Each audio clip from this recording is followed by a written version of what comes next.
નમસ્કાર મિત્રો, ગુજરાતી કેટલી હદ સુધી જઈ શકે છે એનો જોઈતો જો પુરાવો જોતો હોય તો એ ભૂપત બહારવટીયો. ગુજરાતની ધરતી પર એક એવો પુરુષ જન્મ્યો જેઓ લડતો હતો, સામે છાતી ઉભારીને લડતો હતો અને જરૂર પડે ત્યારે અન્ય સામે પણ બળકાર આપતો હતો. ભૂપત એવો એક જ વીર પુરુષ હતો જે ભાગતો ન હતો, ડરતો ન હતો અને દુશ્મન સામે છુપાતો પણ ન હતો.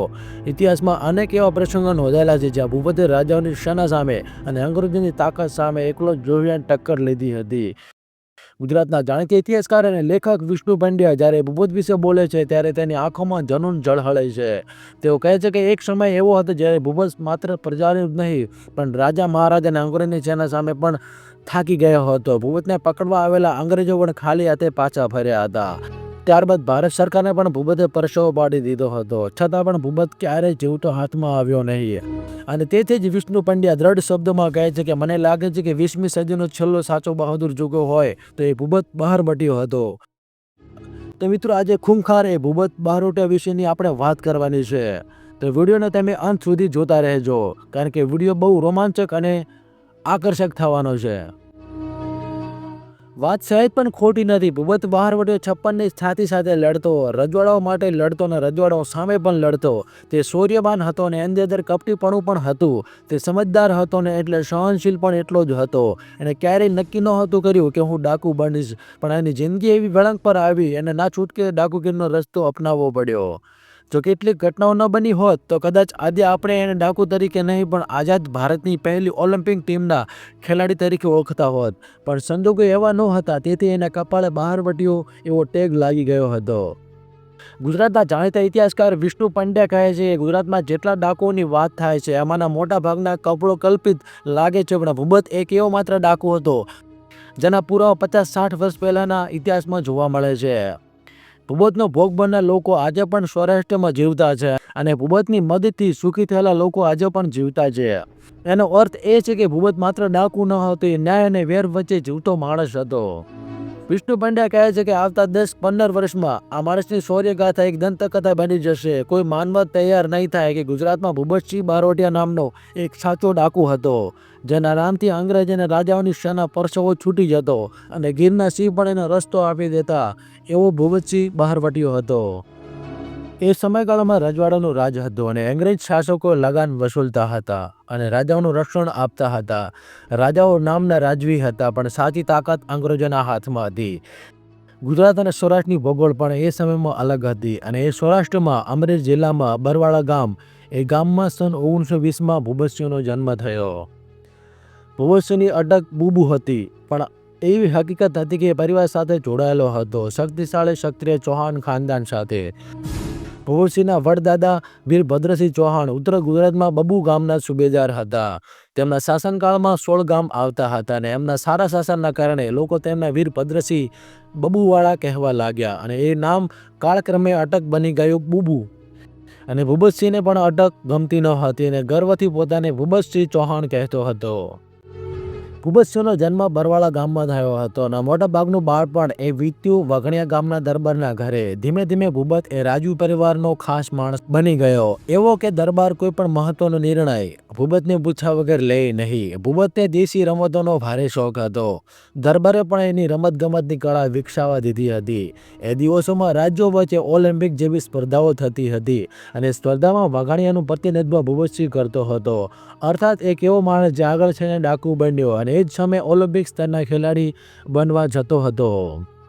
40ના દાયકામાં વડોદરાના ગાયકવાડ પરિવાર એક ભવ્ય રમોત્સવનું આયોજન કર્યું હતું અને 24 દિવસ 24 રમતો, 22 રાજ્યો, રેસ, લોંગ જમ્પ અને ગાડા રેસ, ઘોડેસવારી, ગોળાફેંક, જેમાં દેશભરના ખેલાડીઓ આવ્યા હતા અને એમાં ભૂપતસિંહે 6 રમતમાં પ્રથમ, 7 રમતમાં બીજો નંબર અને સૌથી મોટી વાત, આ 24 રમતમાં એકમાત્ર ભૂપતસિંહ એવો હતો જેણે બધી રમતોમાં ભાગ લીધો હતો.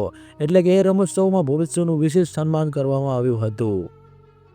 પણ આ સન્માનના 22 દિવસ પછી ભૂપતસિંહે વાઘણિયા છોડ્યું અને લોહીની દુનિયામાં પગ મૂક્યો. ભૂપતને ડાકુ બનવા માટે એક નહીં પણ 2 ઘટનાઓ મહત્વપૂર્ણ ગણવામાં આવે છે. એક અંગત હતી અને એક તેના ખાસ ભાઈબંધ રાણાની હતી. ભૂપતના પરિવાર સાથે જૂની અદાવત ધરાવતા એક જૂથના લોકોએ રાણાની બહેન સાથે ભારે અન્યાય કર્યો અને રાણા ગુસ્સામાં બદલો લેવા ગયા, પણ સામે 22 માણસોની ટોળકી હતી. રાણાની જાન જોખમમાં હતી અને એ સમયે ભૂપત પહોંચી ગયો રાણાની વારે રાણાને બચાવી લીધો. પછી બીજા જ દિવસે ખોટી ફરિયાદના આધારે રાણા અને ભૂપત બંનેને પોલીસે પકડી લીધા. અહીંથી બદલો, અપમાન અને ગુસ્સો નવો રસ્તો ભૂપતસિંહે લીધો અને અહીંથી જન્મ થાય છે ભૂપત બહારવટિયાનો. ભૂપત એવો પહેલો અને છેલ્લો ડાકુ હતો જેની પાસે 21 માણસોની 2 અલગ અલગ ટોળકી હતી. બંને ટોળકી ભૂપતના આદેશ પર ચાલતી હતી, પણ જંગલમાં અલગ અલગ જગ્યાએ રહેતી હતી. એક જ માણસ આ બંને ટોળકી પર કાબુ રાખતો હતો. કહેવાય છે કે જેટલા મોઢા એટલી વાતો, પણ પુરાવા કહે છે કે ભૂપતે પોતાના ડાકુ જીવનમાં લગભગ 16 વર્ષમાં અંગ્રેજ સૈનિકો સહિત ઘણા લોકોના જીવ લીધા હતા અને સન 1940 થી 1951 વચ્ચે 1000થી વધુ લૂંટ ચલાવી હતી અને અનેક લોકોને મારી નાખ્યા હતા. ક્યારેક તે એવું બનતું હતું કે એક જ રાતમાં 4 જગ્યાએ લૂંટ ચલાવતો હતો. ભૂપતને પકડવું પોલીસ માટે અશક્ય બન્યું, એટલે સરકારે જાહેરાત કરી કે ભૂપત વિશે માહિતી આપનારે 50,000 રૂપિયાનું ઇનામ આપવામાં આવશે. પણ કોઈ બોલવા તૈયાર ન હતું, કારણ કે ભૂપત પોતાના ખબરીઓને મારવા કરતાં ભયજનક સજા આપતો, એટલે કે કાન અને નાક કાપી નાખતો હતો. એવી ભયંકર સજા આપતો હતો ભૂપત બહારવટીયો. આવી સજા ભોગવનાર 40થી વધુ લોકો હતા, જેમાં સુરેન્દ્રનગર જિલ્લામાં આવેલા ઘણા લોકો આજે પણ ભૂપતની વાતો કરે છે. જેમાં રણમલ સંધવી વિશેષ છે. રણમલ સંધવી કહે છે કે ભૂપત માનતો કે મારી નાખવાથી ડર ઓછો થાય છે, એટલે કે એવી સજા આપતો કે એ માણસ જોઈને બીજા 100 માણસો પણ ડરી જાય. એ હતો ભૂપતનો નિયમ. ભૂપતસિંહ અનેક વખત પોલીસને ચકમો આપી ભાગી જતો. 1948માં દેશમાં આઝાદી પછી જ્યારે ભૂપતના કારનામા ચરમસીમા પર પહોંચી ગઈ, પોલીસ તેને રોકવામાં નિષ્ફળ ગઈ. ટકરાવમાં કંટાળે સૌરાષ્ટ્ર રાજ્યના ગૃહમંત્રી રસિકલાલે આદેશ આપ્યો કે જ્યાં સુધી ભૂપત નહીં પકડાય, પોલીસને 25% જેટલો પગાર ઓછો મળશે. 2 મહિના ઓછો પગાર મળતા ભૂપતે રસિકલાલને ધમકી આપી કે પોલીસને ફરીથી પૂરો પગાર મળવા લાગ્યો. આ હતી ભૂપતની ધાક. ભૂપતસિંહ પોતાના જંગલમાં યંગકાળમાં રહી પશુ પક્ષીઓની ભાષા પણ શીખી ગયો. શિકાર, ચતુરાઈ અને જોખમ એ કળાનો લાભ લેવો એવો થાય કે રાજકોટ પોલીસ લેખિતમાં કહ્યું કે ભૂપતની કળા કારણે પોલીસ જંગલમાં દાખલ થાય પહેલા ભૂપતને ખબર પડી જાય છે અને તરત જ સાવચેત થઈ જાય છે. આથી ભૂપતને જંગલમાં પકડવું મુશ્કેલ ભર્યું છે.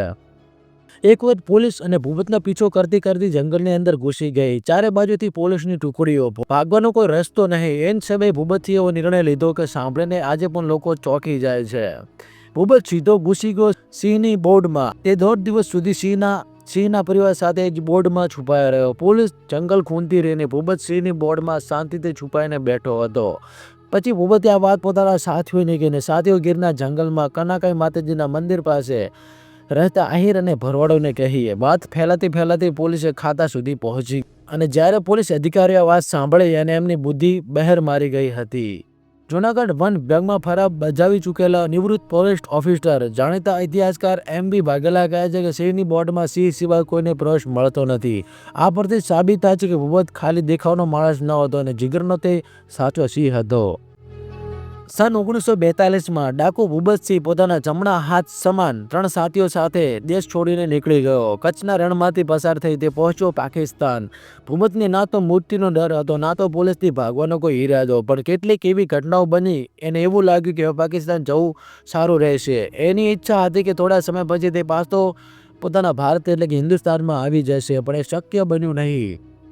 પાકિસ્તાન પહોંચ્યા પછી તેના પર ગેરકાયદેસર પ્રવેશનો કેસ થયો અને 1 વર્ષની સજા થઈને ત્યાં સજા ભોગવીને ત્યાં જ સ્થાયી એટલે રહેવા લાગ્યો. ત્યાં જઈને ભૂપતસિંહે મુસ્લિમ ધર્મ સ્વીકાર્યો અને પોતાનું નામ રાખ્યું અમીપ યુસુફ. તેને નિગાહ કરી અને 4 દીકરા અને 2 દીકરીઓ એનો પરિવાર બનાવ્યો. નિગાહ પછી ભૂપતસિંહે પોતાના જૂના સાથીઓને મળવાનું બંધ કરી દીધું અને પોતાના ખૂંખાર ભૂતકાળને યાદ કરવાનું પણ છોડી દીધું. અને એક વાત એના દિલમાં રહી ગઈ કે આ શું ફરી હિન્દુસ્તાન જઈ શકું. આ ઈચ્છા પૂરી ક્યારે પોતાની ઈચ્છા પૂરી થઈ નહીં. સન 2006માં પોતાના મનમાં હિન્દુસ્તાનની યાદ સાથે ભૂપતસિંહ પાકિસ્તાનની ધરતી પર દફન થઈ ગયો અને એની અંતિમ ઈચ્છા હતી કે પાછા વતન જવાની, પણ એ ઈચ્છા એની સાથે જ કબર સુધી પહોંચી ગઈ. તો મિત્રો, આ હતી ભૂપતસિંહ બહારવટીયાની કહાની. ખેલાડીથી ડાકુ સુધી અને જંગલ સુધી અને ગુજરાતથી પાકિસ્તાન સુધી એક જ માણસ એ ખોફનાક પણ હતો અને ક્યારેક રક્ષક પણ હતો. તે દંતકથા બની ગયો. ભૂપતસિંહ બહારવટીયો એક નામ નહીં પણ એક આખો યુગ હતો. અહીં સમાપ્ત થાય છે ભૂપતસિંહ બહારવટીયાની કહાની. તો મિત્રો, અમારો વિડીયો તમને પસંદ આવ્યો તેને લાઇક કરજો, શેર કરજો અને આવી બીજી કહાનીઓ અને સ્ટોરીઓ અને ઇતિહાસ વિશે જાણવા માટે અમારી ચેનલને આજે જ સબસ્ક્રાઈબ કરી દેજો. ધન્યવાદ.